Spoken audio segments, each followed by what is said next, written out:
Welcome back, ladies and gentlemen, to another Hooked on a Feeling Welcome podcast. back. So good to be back. We're trying to, what are we trying to do? Oh yeah, we didn't do it last time. We didn't do it last time. But what's our tagline again? Where we help you catch the fish that you want. Yes. Which you have which you may have never caught. Well, if you had, you wouldn't be watching this. That is a fact.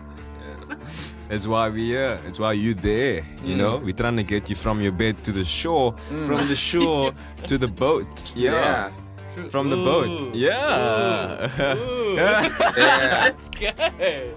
All right, sure. Well, as you can see, Mark is already on a roll. We also have Dave over here, and What's I'm that? Jude. If you've never watched this podcast before, you're in for a real treat. I can tell you that. You'll get the hang of it as we go on, I'm sure. Yeah, I think they will catch it. All right. Well, without further ado, let's get straight into your guys' questions. Thank you again for sending them through to us. Yeah. Please feel free to comment any questions you want in the comment section below. We're very happy to answer them for our next podcasts. But yeah, Matthew. No. Not Matthew. Phyllis. Phyllis. Hey guys, how's it going? Phyllis, welcome back, Phyllis. Yeah. Phyllis, as you might know from our last episode, is our fish informant from down below. She's asking all of our fish perspective questions. Yeah, so let's just, for 5 seconds, just go to Phyllis right now. Phyllis is going to greet you guys. Hey guys, how's it going? Thanks, Phyllis. Thank you very much, Can Phyllis. we get the first question from the fish perspective, please? How do you know when a fisherman is on his boat to fish and when he's just on his boat? Right. There's no thing in I mean, the very easy rule of thumb is if he's not casting a line out into the water, then he's not fishing. That's true. And I mean, sometimes a dude will be out there for a while to get his stuff ready, but you can still see that from the water. You can see him getting his tackle together, putting bait on the hook. But if he's not doing any, casting out, then what are you even gonna get hooked on? But it might just be your time, so just be patient, and he might cast his reel, and you might get caught. So just be patient. Just swim close to the boat, not too far, if you are interested in that fisherman. And then it's just a matter of time that he will reel. Otherwise, if he has caught the fish, he wouldn't be there, on this that's fair. boat. So. Also, I mean, we gotta look at what type of boat he's in. Because, if a dude's in a speedboat, he's not just gonna be wading around fishing in a speedboat. He's gonna be on a speedboat. And if he's on a cruise ship, also unlikely. Yeah. So, if he's on a fishing boat, those are pretty obvious. Yeah. I would think. Let us know in the comments what you fish think about that. Whether it's easy to tell whether a fisherman is on a fishing boat or not. Yeah. But Thank you, Phyllis. That's right. Because episode 1, somebody asked, how do you let a fisherman know if you want to be caught? And we said that you should flash your scales to let them know that you're interested. And we had some questions asking what that actually means.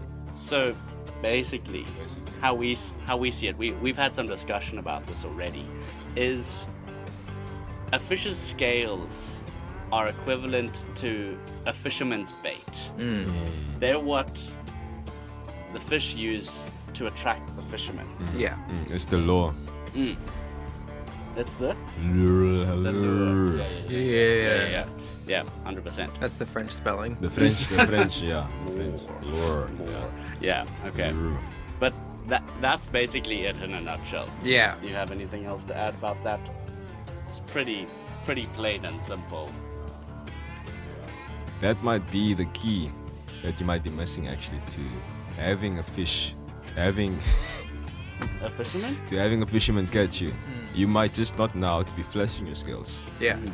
So the same way we as fishermen sometimes need net man to help us catch fish. you might need a fellow fish to help you flash your scales. Yeah. Or show you how to flash your scales, because it's very important. You know, there's also like some technique. I mean, no, I don't know about technique, Technique. but like you don't, just like we don't want to be casting out the wrong bait Yeah. or casting out too frequently. You don't want to flash your scales continuously all the time because you Too know, much fisherman. that's Imagine too many, yeah. imagine being hooked by 2 hooks going in different directions. That's just gonna leave you hurt. Yes. Yeah, it's gonna leave you broken. Get it? Because this will be in pieces. Yeah. Awesome. Well, I think we covered that pretty well. Yeah, I think so. Yeah. I think we have another question that Phyllis can ask.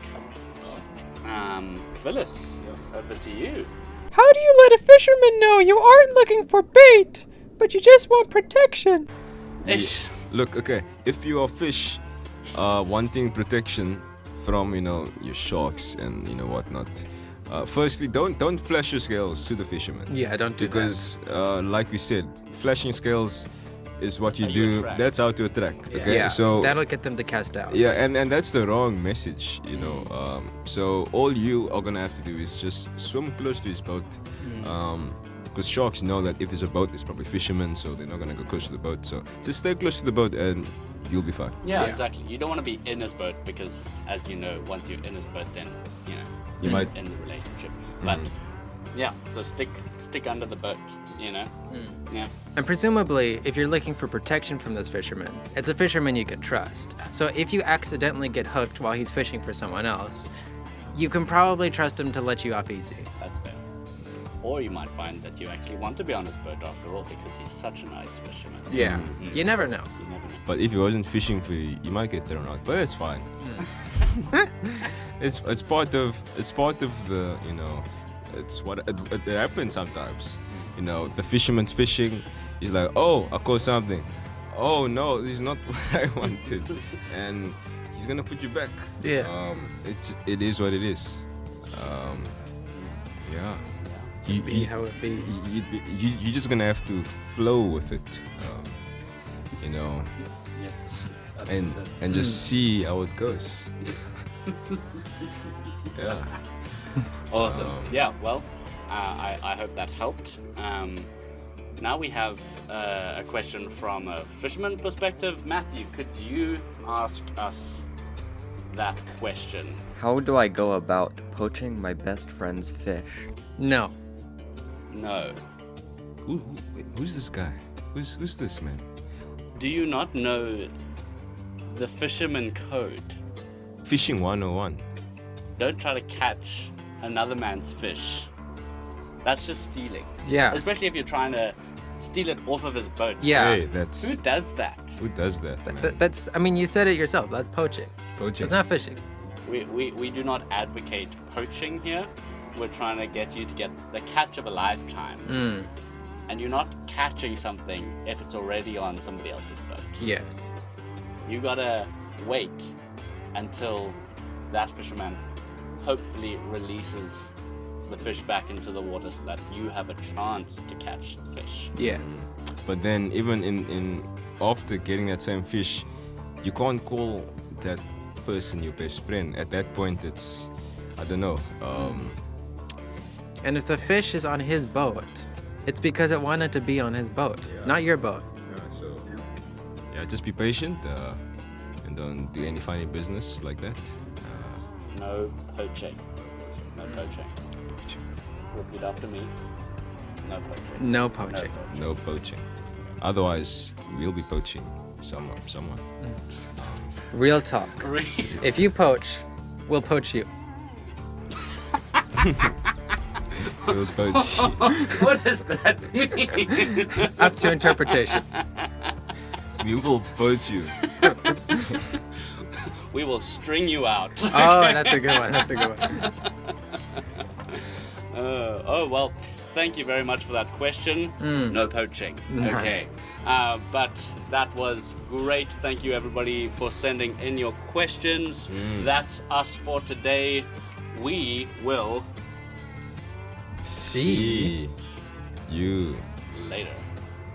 Finn. Nice. That was a good one. Forgot to turn off the fan, but it's probably okay.